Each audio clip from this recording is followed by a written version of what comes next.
प्यारे बच्चों, नमस्कार। आज हम क्लास 6 के गणित विषय के चैप्टर 5 बीज गणितीय अवधारणा के प्रथम भाग में बीज गणितीय अवधारणा के विषय में कुछ जानकारियां प्राप्त करेंगे। आज हम बीज गणितीय अवधारणा को समझेंगे, साथ ही साथ अभ्यास 5A तथा 5B के कुछ प्रश्नों को हल करेंगे और अंत में एक गतिविधि करेंगे। नाम रहेगा बीज गणितीय रूप में लिखिए।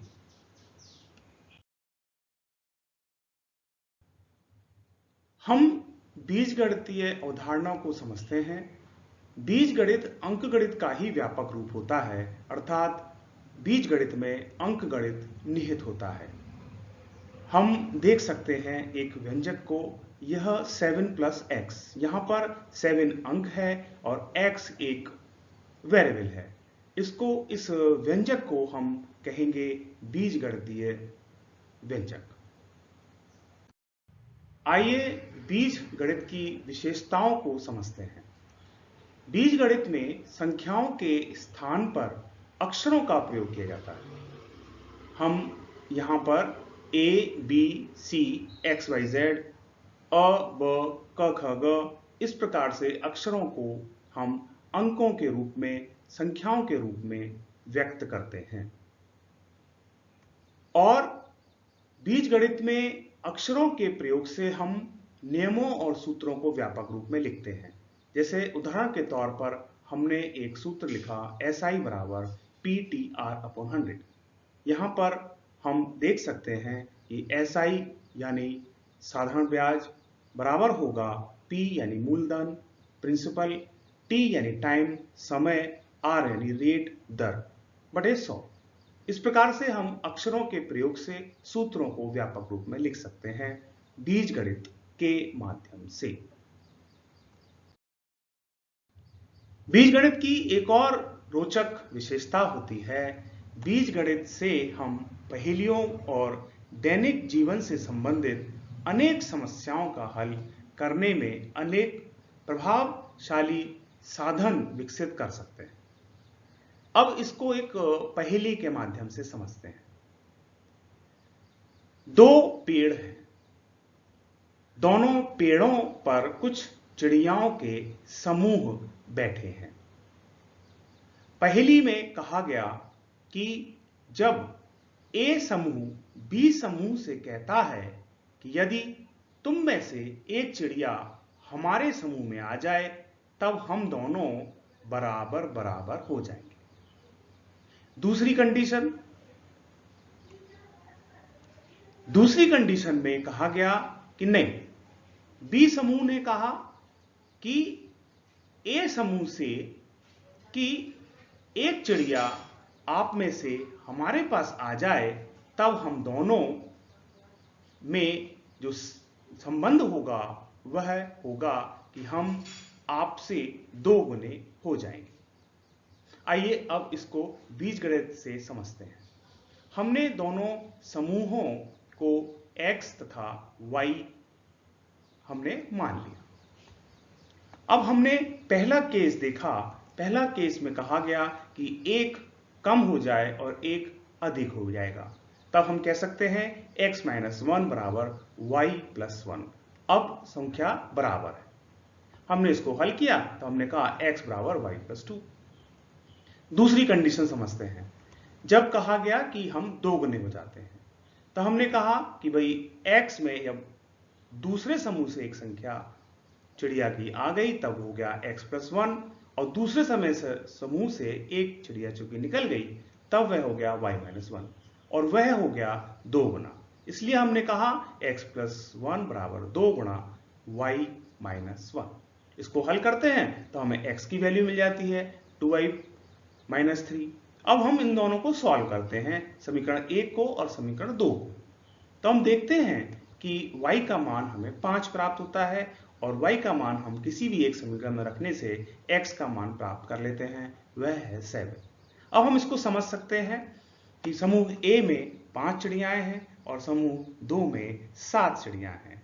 इन दोनों से हम समझेंगे कि दोनों कंडीशन हमारी फुलफिल होती हैं, पूर्ण होती हैं, यानी इस पहेली को हम बीजगणित के अक्षरों के माध्यम से, बीजगणितीय संसाधनों के माध्यम से, विधियों के माध्यम से हम सरलता से प्राप्त कर सकते हैं, हल कर सकते हैं। आइए अब हम एक बीजगणित को समझने के लिए उदाहरण लेते हैं। हमने प्रत्येक शिक्षार्थी को कहा कि वह 2 सेब खाए। जब एक शिक्षार्थी 2 सेब खाता है तब 10 शिक्षार्थी हमारे 20 सेब खाएंगे, यानी 2 का हम 10 से गुणा कर देंगे। अब हमने यह संख्या n कर दी, यानी शिक्षार्थियों की संख्या हमने n मान लेते हैं। तब हम कहेंगे कि n शिक्षार्थियों द्वारा खाए गए कुल सेबों की संख्या होगी 2 में n से गुणा कर दो, यानी 2n। तो यह है हमारे बीजगणित का एक उदाहरण। अब हम अभ्यास 5A के प्रश्न 3 को समझते हैं। प्रश्न में कहा गया है कि रहीम के पास 10 रुपए थे, उसने रजिया को कुछ रुपए दे दिए। अब उसके पास कितने रुपए बचे? इस संबंध को अक्षर संख्याओं की सहायता से व्यक्त कीजिए। आइए इसको व्यक्त करते हैं। प्रश्न में दिया गया है कि रहीम के पास 10 रुपए हैं। हमने माना कि उसने रजिया को रुपए दिए x। अब रहीम के पास कितने रुपए बचे? पहले उसके पास 10 थे, x उसने दे दिए, यानी हमने 10 में से x को माइनस कर दिया। यही हमारा उत्तर होगा, यानी रहीम के पास रुपए बचे 10 माइनस x। संख्याओं और अक्षर संख्याओं पर मूल संक्रियाओं के विषय में समझते हैं। हमने संक्रियाओं को उदाहरण के माध्यम से समझा। हमने सबसे पहले योग की संक्रिया को समझा। जैसे कहा गया कि x तथा y जोड़ने पर हमें किस प्रकार से व्यंजक प्राप्त होगा, तो हम इसमें लिखेंगे x प्लस y। इसी प्रकार अंतर की संक्रिया को समझते हैं। यहां पर कहा गया कि a में से b को घटा दें, तब हमें किस प्रकार से हम इसको लिखेंगे, तो हम कहेंगे a माइनस b। गुणा की संक्रिया को समझते हैं। यहां पर z plus z plus z, यह z y बार जब जोड़ा जाएगा तब हमारे पास इसको इस प्रकार से लिख सकते हैं कि x इंटू y। अब हम भाग की संक्रिया को समझते हैं। हमें p को q से विभाजित करने की बात कही गई है। इसको हम समझेंगे, हम लिखेंगे p डिवाइडेड बाय q। यह है संख्याओं और अक्षर संख्याओं पर मूल संक्रिया किस प्रकार से होती हैं, लिख सकते हैं, प्रदर्शित कर सकते हैं। अब हम अभ्यास 5A के प्रश्न 5 को समझते हैं। यहां पर कहा गया है कि एक गुब्बारे का मूल्य x पैसे है, ऐसे 12 गुब्बारे का मूल्य कितना होगा? एक गुब्बारे का मूल्य x पैसे है, तब हमें 12 गुब्बारे का मूल्य प्राप्त करना है, तो हम 12 का x में गुणा कर देंगे। अतः 12x हमारा उत्तर होगा। हम कह सकते हैं कि 12 गुब्बारे का मूल्य 12x होगा। यही हमें प्राप्त करना था। तो आज हम लोग बीजगणित के बारे में बात करेंगे। अब मैं पूछूं तो बीजगणित क्या है, उसके बारे में बताओ। क्या है बीजगणित? एक होता है राशियां, है ना। यहां से शुरू करते हैं। तो राशियां बेसिकली दो तरह से होती है। एक होती है चर और एक अचर, ठीक है भाई। एक होता है वेरिएबल, सुना है कभी? एक होता है नॉन वेरिएबल। वेरिएबल मतलब जो कि क्या होगा, चेंज होता रहे, चेंज हो रहा है, इसलिए वो वेरिएबल हो गया। तो अगर हम संख्याओं में समझें तो कैसे समझेंगे? हम अंकगणित की बात करेंगे और बीजगणित की बात करेंगे। तो अंकगणित में हम बोलेंगे कि भाई इस कक्षा में 1 2 3 4 5 6 7 लड़कियां हैं, है ना। क्लियर हुआ? लड़के कितने हैं? 1 2 3 4 5 6 7 8। 8 का मतलब 8 ही होगा। इंग्लिश में 8 बोलेंगे, वो भाषा अलग हो गई, और कोई लैंग्वेज हो कुछ और बोलेंगे।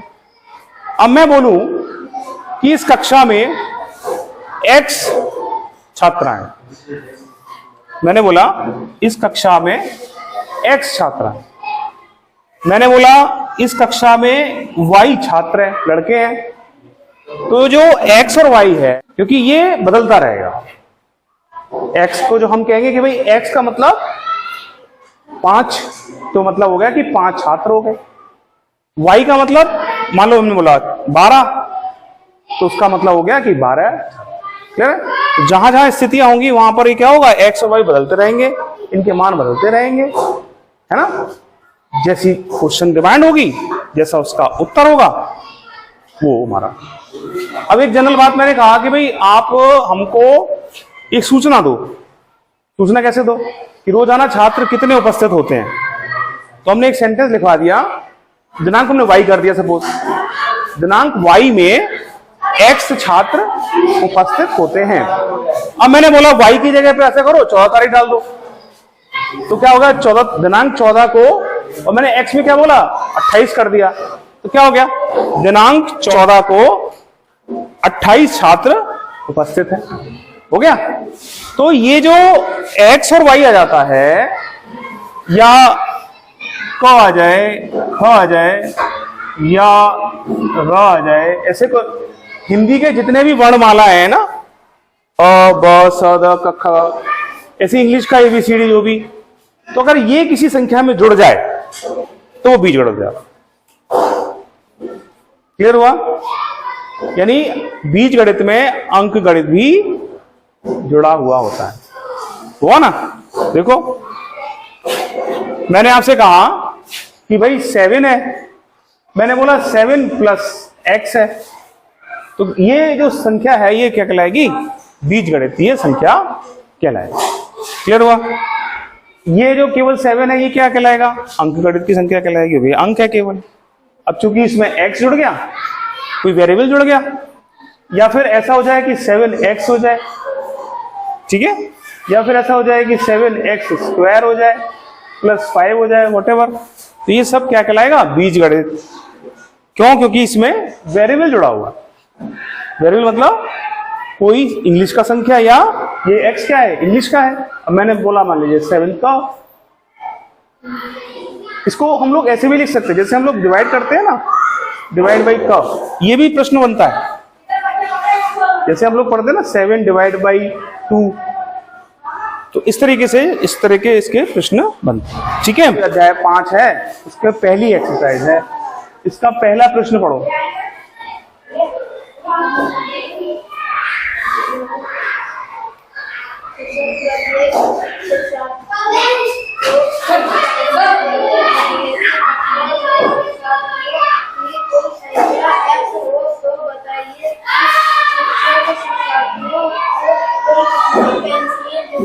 अब ये तो इसने पढ़ दिया, ठीक है, तो इसमें क्या दिया हुआ है, इसमें ये दिया हुआ है कि एक शिक्षक क्या करता है, बैठ जाओ, एक शिक्षक एक बच्चे को कितनी पेंसिल देता है, 3 देता है। ठीक है?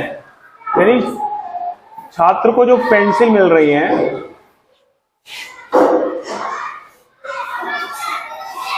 वो 3 मिल रही है। एक छात्र को कितनी मिल रही है, एक छात्र की हम बात करें, ठीक है, एक छात्र को कितनी मिल रही है, 3 मिल रही है। ठीक है? अब उसने ये पूछा कि अगर छात्र टोटल कक्षा में x हो, अब x आ गया ना, x हो तो कितने पेंसिल बांटे जाएं। तो ऐसी स्थिति में हम लोग क्या करते हैं, जैसे मान लो मैं उसको थोड़ा x को हटा दूं और मैं आपसे ऐसे कहूं कि एक कक्षा है इसमें 3 पेंसिल देनी है, तो टोटल जो छात्र हैं वो 10 हैं, कितनी पेंसिल दी जाएंगी, 30। Very good. अब 30 कैसे निकाला आपने, कैसे निकाला, 10 में 3 का गुणा कर दिया, बिल्कुल आसान तरीका हो गया। यही आसान तरीका इसमें निकालेंगे। अब मुझे कोई उत्तर बताए। मेरा प्रश्न फिर सुनो, प्रश्न ये है कि एक छात्र को 3 पेंसिल मिल रही है, कक्षा में x छात्र हैं, तो हम क्या करें, कैसे निकले, कितनी छात्र पेंसिल बटी, कौन बताए, बताओ। उस स्थिति में गुणा किए थे ना, किसका, 10 का, तो यहां x है तो x का। उस स्थिति में 3 का गुणा जब 10 में करते हैं तो 30 आ जाता है, लेकिन यहां पर उत्तर यही कहलाएगा, क्योंकि 3 में x का हम गुणा करके उत्तर नहीं निकाल सकते, x पता नहीं कौन सी संख्या है। क्लियर हुआ? तो इसका उत्तर कितना हो गया, 3x। ठीक है। बीज गणित में एक बात और समझ लो, जहां पर कुछ नहीं लिखा होता उसे हम लोग क्या कहते हैं, गुणा कहते हैं। ठीक है, इसका उत्तर हो गया 3x। दूसरा पढ़ो।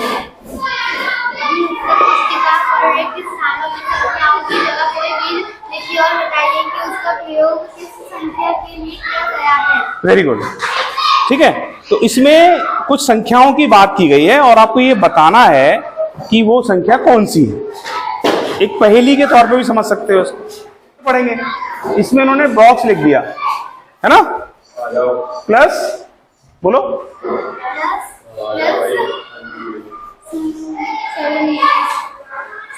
बराबर 17। अब हमें नहीं पता कि इस बॉक्स में क्या है, तो हम कैसे निकालें, तो हम इसमें x मान लेते हैं। ठीक है, तो ये हो गया x + 5 बराबर 17। पहला काम तो ये करो, जो भी खाली जगह हमें पता नहीं है हमने उसको x मान लेते हैं। अब एक थोड़ा सा नियम समझ लो कि जब भी कभी कोई संख्या इक्वल का निशान है ना इधर आएगी तो क्या करेंगे, चिन्ह बदल जाते हैं।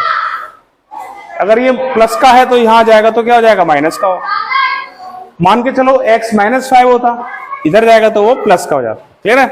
तो हम इसमें इधर ट्रांसफर कर देंगे, तो ये 17 इधर जाएगा तो -5। अब 17 में से 5 गया तो कितना बचा, ठीक है। अब आप निकाल सकते हो 12, देखो जोड़ो के देखो, 12 में 5 जोड़ा तो कितना आया, 17 ही आया।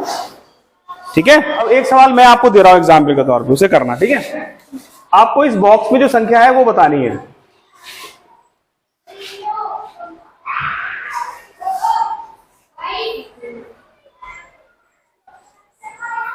इसको अपनी कॉपी पे नोट कर लो और इन दोनों सवालों को मुझे करके दिखाओगे। क्लियर है?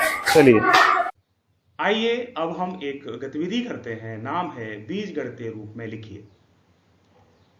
लीला की आयु x वर्ष है। लीला राधा की छोटी बहन है, वह राधा से 6 वर्ष छोटी है। इसको बीजगणितीय रूप में लिखिए। आशा करता हूं आज की विषय वस्तु अच्छे से समझ में आई होगी। बहुत बहुत धन्यवाद।